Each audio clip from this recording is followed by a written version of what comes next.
E aí, galera, tudo bem com vocês? Tudo certo?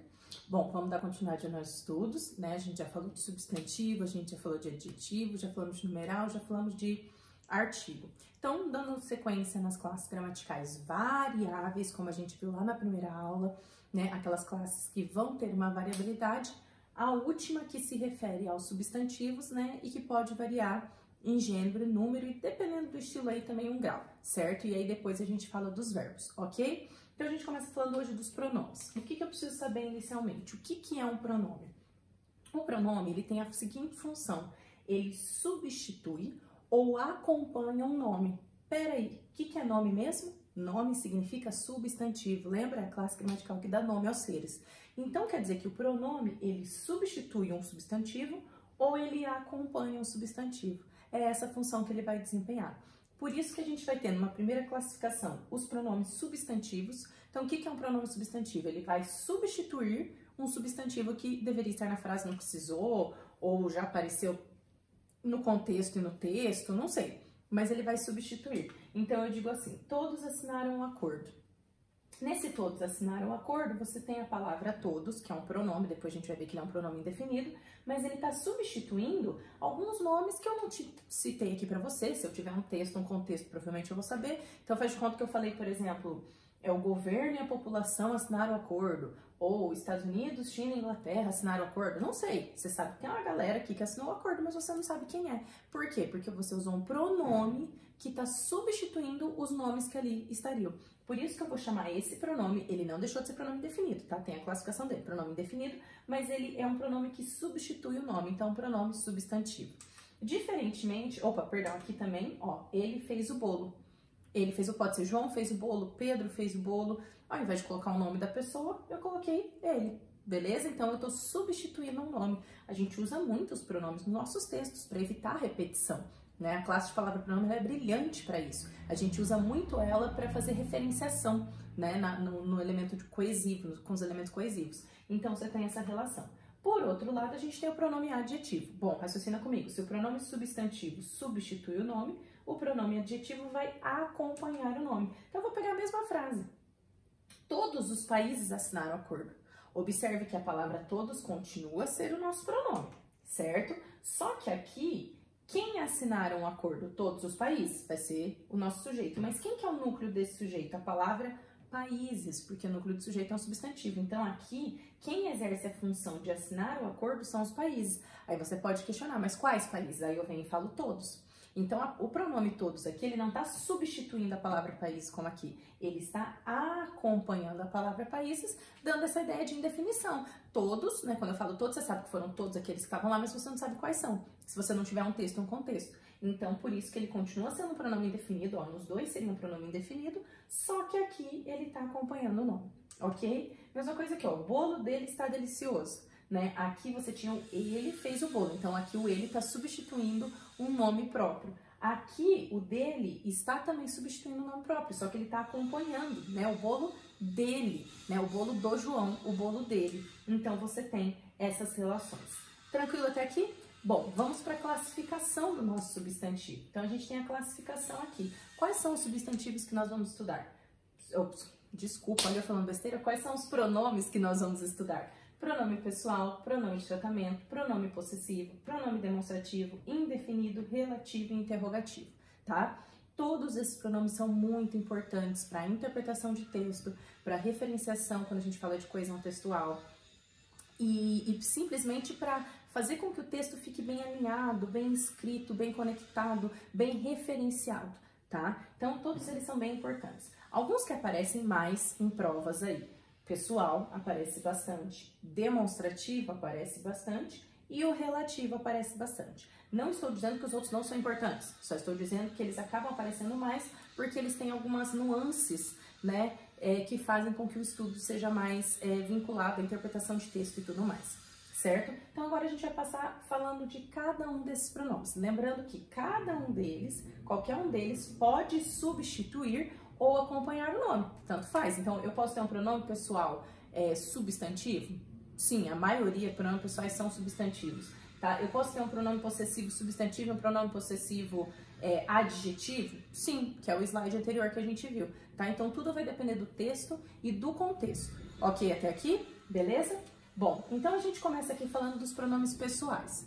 Os pronomes pessoais, eles substituem o substantivo, certo? Indicando as pessoas do discurso. Então, a gente já viu que o pronome pessoal é um pronome substantivo. E ele indica as pessoas do discurso. Como assim? Se vocês se recordam, são 3 as pessoas do discurso que nós temos. Quem fala, então quem tá falando? Eu ou nós, pode ser, mas é a primeira pessoa. Eu tenho com quem eu falo, que é o tu, a gente usa o você aqui na nossa região, mas é o tu ou você, né? Então com quem eu falo, e eu tenho de quem eu estou falando. Então eu tô falando com tu ou você, mas eu tô falando de quem? Dele ou dela, que vai ser o ele ou ela. E aí vocês conhecem muito bem essa tabelinha, né? Então você tem os pronomes pessoais do caso reto e os pronomes pessoais do caso oblíquo.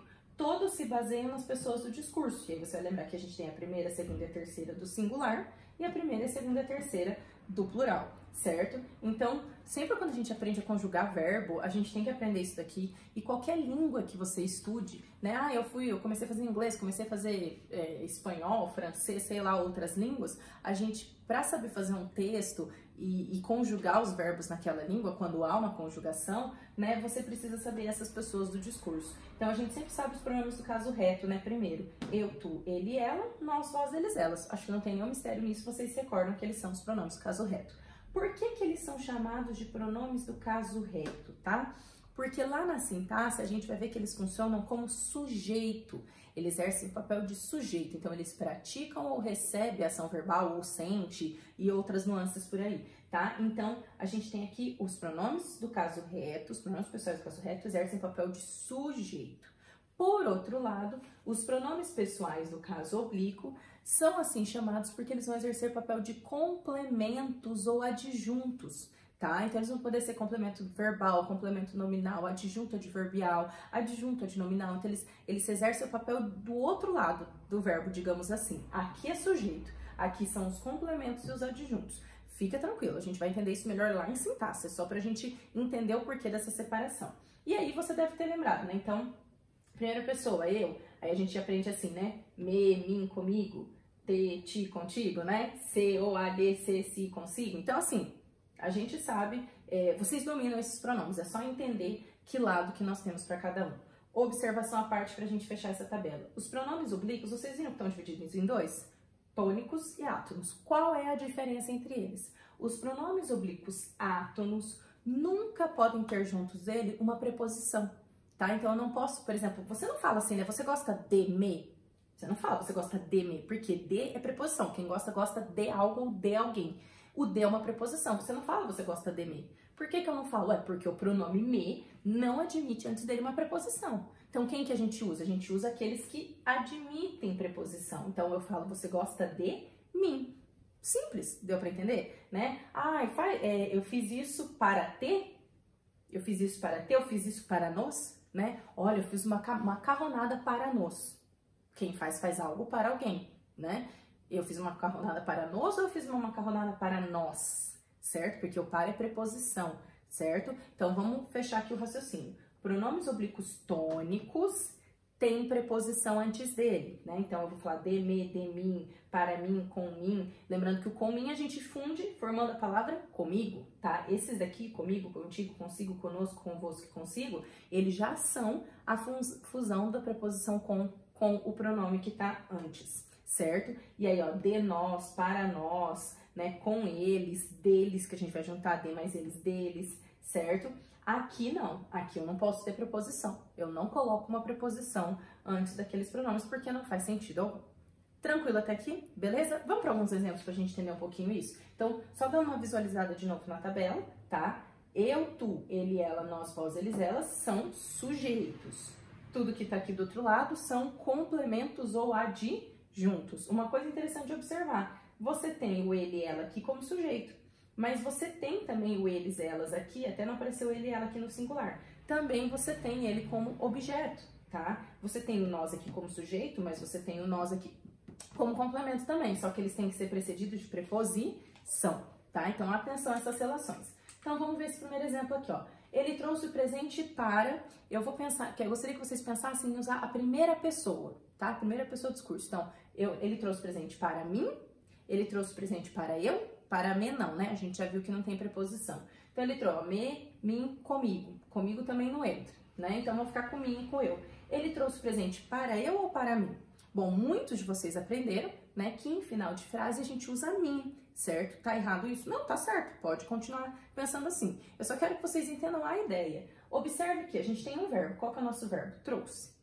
Quem pratica ação nessa frase de trazer algo? Ele. Então, você já achou seu sujeito. Tá aqui o ele. Inclusive, o ele pode exercer papel de sujeito. A gente viu na tabela lá. Quem traz algo. Então, o que foi trazido? O presente. Mas quem traz algo para alguém. Observe, então, que esse para alguém aqui, ele é o sujeito do verbo ou ele é o complemento? Ele é o complemento. Se ele é um complemento, eu vou olhar para que lado da minha tabela? Eu vou olhar para o lado da tabela do pronome pessoal oblíquo ou eu vou olhar para o lado da tabela do nome pessoal, pronome pessoal oblíquo ou oblíquo? Caso reto ou caso oblíquo, né? Ó, vamos voltar aqui rapidinho. Observe que isso daqui, ó, caso reto, sujeito. Caso oblíquo, complementos ou adjuntos, certo? Então, vamos lá. Quem traz algo para alguém. Eu estou procurando um complemento. Então, eu não quero um sujeito, eu quero um complemento. Por isso que eu olho para o lado da tabela do caso oblíquo. E como para é preposição, eu vou olhar para o oblíquo tônico, ou seja, um complemento regido por uma preposição. Por isso que a gente vem aqui e fala, ele trouxe o presente para mim, tá? Mas, professor, eu aprendi que final de frase é mim. Pode continuar lembrando disso, eu só quero que vocês entendam o porquê que final de frase. Não é porque é final de frase, é porque provavelmente no final da frase está o complemento ou o adjunto, não está o sujeito. E geralmente quando a gente inverte a ordem direta, a gente daí tem vírgula e tudo mais. Então eu quero que vocês entendam o porquê, tá? Próximo exemplo, pegue água para mim ou para eu beber? E aí você vai pensar de novo, quantos verbos você tem? Ó, você tem o pegue, mas você tem o beber também, né? Então, quem pega algo para alguém. Então, teoricamente, presta atenção que eu não tô dando a resposta, teoricamente seria, pegue o quê? Água para quem? Para mim. Esquece o beber. Para mim, seria igual em cima. Porém, em cima eu tive um ponto. Aqui eu não tenho um ponto. Aqui na sequência eu tenho um verbo, um outro verbo, porque esse aqui são duas orações, né? Eu usei aqui o princípio da economia linguística, evita repetir aquilo que não precisa. Porque a ideia seria assim, ó, pegue água para mim, ponto. Entenderam? Pegue água para mim, ponto. Eu vou beber a água. Eu preciso repetir que eu vou beber e ainda a água? Não, poderia falar eu vou bebê-la, né? Mas assim, vamos evitar repetição se no contexto não precisa. Então, seria pegue água para mim e seria eu vou beber a água. Você entende que então aqui poderia ser o mim e poderia ser o eu. Porém, apesar de eu ter uma preposição aqui que pede um complemento, eu tenho um verbo aqui. E o que é mais importante na língua portuguesa das 10 classes gramaticais? Preposição ou verbo? Verbo, sem dúvida alguma, tá? O verbo é do tudo da história, é por cima do verbo que gira toda a ideia da oração. Então, nesse caso aqui, quem que vai mandar na nossa escolha? Vai ser a preposição ou vai ser o verbo? Vai ser o verbo. Por isso que eu vou usar pegue água para eu beber. Professor, eu aprendi assim, ó. Antes de verbo é sempre eu, porque mim não ser índio, mim não fazer nada, né? Eu até achei isso meio bizarro, como se o índio falasse assim. O índio não fala assim, né? Então, assim, eu não gosto muito dessa formação, mas se você aprendeu assim, ok. Se funciona para você resolver suas provas, ok. Mas eu quero que vocês entendam que eu coloquei o eu aqui porque eu tenho um verbo que exige um papel de sujeito. Por mais que eu tenha uma preposição que pede o mim, quem manda não é a preposição, é o verbo, porque eu juntei duas orações, tá? Se eu separar as duas orações, seria pegue água para mim, ponto, ou vírgula, eu vou beber a água, tá? Se eu quisesse separar, mas não há necessidade. Beleza até aqui? Próximo exemplo, para mim ou para eu, não sei, acreditar nele é difícil. Aqui eu te dei uma pista, né? A gente tem uma vírgula, só que eu queria te dizer que essa vírgula não é obrigatória, tá? Então, muito cuidado com essas relações aqui, essa vírgula não é obrigatória. Se aparecer isso aqui sem vírgula, você também vai ter que pensar do mesmo jeito que você pensou. E aí, muitos de vocês pensaram assim, bom, aqui é mim, né? Porque eu tenho a vírgula, certo? Mas se não tivesse a vírgula, você pensaria, aqui é eu porque eu tenho um verbo na frente. Preciso que você preste atenção que essa oração está invertida, tá fora da ordem direta. Por quê? Você tem dois verbos? Tem. Só que o verbo que rege a oração principal é esse daqui, é. E aí eu preciso que vocês entendam que o acreditar nele é um sujeito desse verbo. Professora, verbo pode ser sujeito de outro verbo? Sim. A gente vai ver isso em orações. A oração com função de sujeito, a oração subordinada, substantiva, subjetiva. Deixa mais lá pra frente. Então, o que é difícil? O que é difícil aqui? Acreditar nele. Mas é difícil acreditar nele para quem? Para mim. Então, se você colocasse a frase na ordem direta, começaria assim: acreditar nele é difícil para mim. O que a pessoa fez aqui? Ela pegou o final, olha lá, estava lá no final. Ela pegou o final e jogou no início, né? Então, sim, aqui a gente vai usar o para mim. Eu não vou usar o eu. Tudo bem, tem a vírgula, mas como eu disse, se não tivesse a vírgula, continua sendo para mim, tá? Se não tiver a vírgula, continuaria sendo para mim. Por quê? Aí eu quero que vocês observem que nessa oração, diferentemente das outras duas que ele está dando uma afirmação, nessa oração ele está fazendo o quê? Dando uma opinião. Ele está emitindo um juízo de valor. Acreditar nele é difícil para mim, né? Ó, para mim, acreditar nele é difícil, não vai dar certo não, né? Então, quando eu emito opinião, quando eu estou dando um juízo de valor, eu uso para mim. Para mim, olha, gente, essa quarentena vai, né, trazer muitas lições positivas. Então, eu tô dando uma opinião, tá? Então, aqui, final de frase mim, antes de verbo, em que esse verbo peça um sujeito eu, e, né, nesse caso aqui ocorreu uma inversão, se tivesse no final de frase ia ser igual a de cima. Como ocorreu a inversão e tem o verbo na frente, atenção, né? Porque ocorreu a inversão, estou dando opinião. Sempre olhar essa questão da opinião para não cair em pegadinha, ok? E aí, por fim, um exemplo bem rápido. Não há mais nada entre eu e ele, eu e ela, eu e você, eu e tu, ou eu e ti, não sei, né? Ou entre mim e ele, mim e ela, mim e ti, mim e você, o que vocês acham, né? Olha que interessante, a gente tem o verbo haver. Verbo haver no sentido de existir é oração sem sujeito. Então, essa oração não tem sujeito, deixa ele quieto, né? Ó, não existe mais nada, tá? Então, não tem sujeito. Mas não há o quê? Não há mais nada. Mas não há mais nada entre quem? Observe que esse entre quem aqui, ele não é sujeito. Ele é o quê? Complemento. Se ele é complemento, eu posso usar o eu? Não. O eu só funciona como sujeito. Eu tenho que usar quem? E se tem preposição? Sim, parece estranho, mas é o correto. Eu tenho que usar o mim, tá? Eu coloquei aqui mim e ele, podia ser mim e ele, mim e ti, mim e ela, mim e você, podia ser você e ele, você e ela, tá? É só porque eu quero mostrar com mim, porque eu sei que muita gente nessa frase fala, credo, isso tá certo? Isso está correto, tá? Entre eu e ele, eu e ela, eu e você, está errado. Ai, professora, acho que eu não vou conseguir lembrar disso, não. Facilita a sua vida, entre nós, né? Quando eu falo entre nós, tá tudo certo, ninguém errou. Bola pra frente. Beleza até aqui? Mais alguns exemplos que eu quero trabalhar com vocês ainda sobre pronome pessoal. Pedro comprou um presente para Maria. Olha que interessante. Nós temos o verbo comprou. Quem compra, comprar algo. Não, perdão. Quem praticou a ação de comprar foi o Pedro. Se eu quisesse, podia substituir o Pedro por ele, beleza? Mas não é isso que me interessa agora. Mas quem compra, compra algo, certo? Para alguém. E aí o Pedro comprou o quê? Ele comprou um presente. Vamos primeiro falar do presente, depois a gente fala para quem, tá? Então, isso daqui, para quem quiser lembrar, é um complemento verbal direto, objeto direto, beleza?